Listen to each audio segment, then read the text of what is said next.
Welcome back to Her Story. We're continuing with part two of my interview with Kristina Treadwell of Sensory Safe Inc. Welcome back, Kristina. Thank you. Hi, how are you? I am doing great. Now, let's get started on the community impact of Sensory Safe. You recently partnered with Chuck E. Cheese to create Sensory Safe Birthdays. Tell me how that came about. Our wonderful consultant, Anitra Henry, was the one who connected us with Chuck E. Cheese. She brought us to Chuck E. Cheese at the exact right time when they were looking for a community partner who does exactly what we do, which is community birthday parties.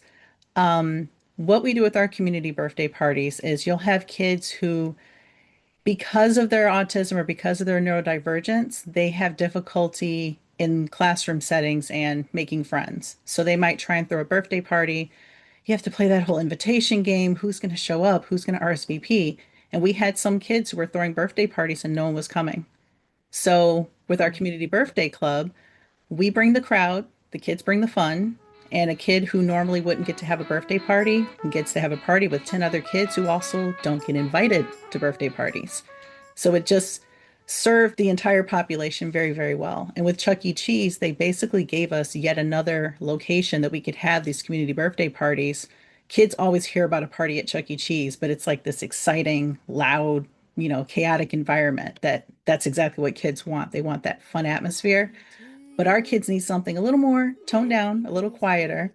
And the Mhm. sensory sensitive birthday party series, they turn the lights down, they open 2 hours ahead of time. We can turn down the volume on those machines so it's not assaulting your ears. They I won't bring didn't out the know that. mouse. Yeah, if we don't want the mouse to come out, the mouse won't come out. And the whole staff is trained with some of our systems about how to actually engage with the kids so that you're not forcing interaction. So one of my sons does not want to hear the happy birthday song.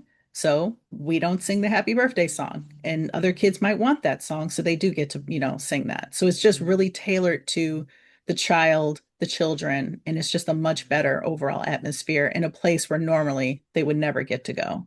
Great. What did that partnership mean to the families you serve? Have you received some feedback from the parents of these kids? Yes. And some of that feedback has been very emotional. Like I said, you've got kids who have never been invited to a birthday party before. And it was a really big deal. Like it's a huge milestone for those families to feel like, okay, we're outside, we're included, we get to do something really, really fun. And like I said, it's emotional for a lot of families that your kid can be 11, 12 years old, and this is their first time having a birthday party and not having to worry about who's going to be there. So huge, huge deal for some of these families. Wow. What do you say to a parent who feels overwhelmed after their child is diagnosed with autism?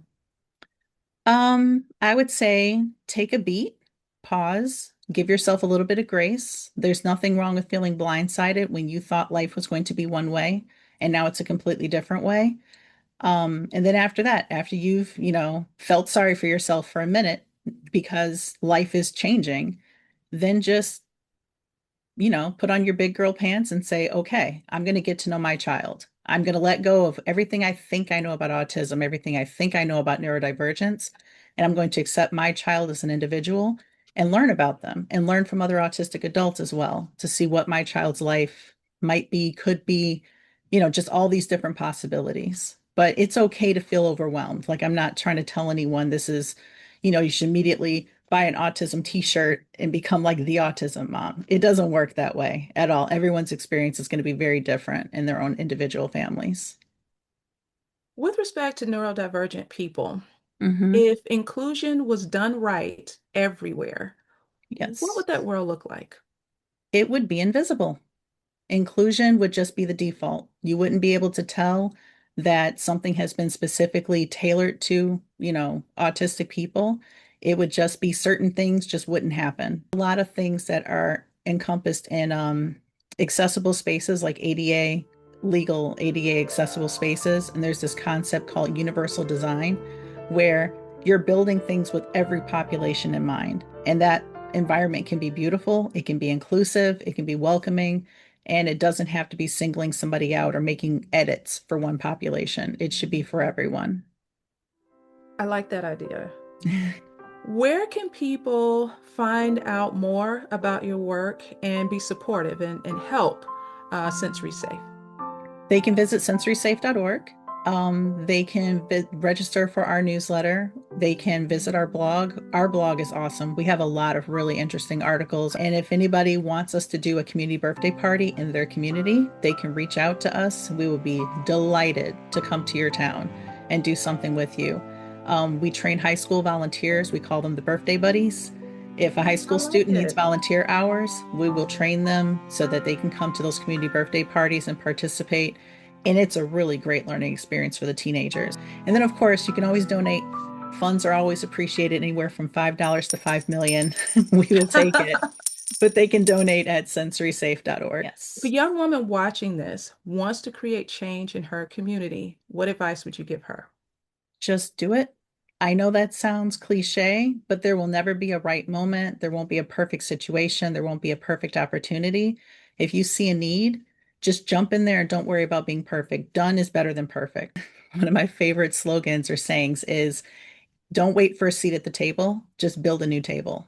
And that's what I feel young girls should do if they want to be a part of something, build something and then invite other people in to be a part of it with you. So that would be my number one thing, is to just go for it. Well, obviously, you have created a beautiful and Happy inclusive birthday birthday to table you. with Sensory Happy Safe. birthday, Thank you Yeah. happy so much, birthday, Kristina, for sharing happy your story birthday. with us here on Her Story. Thank you for having me. I really appreciate it.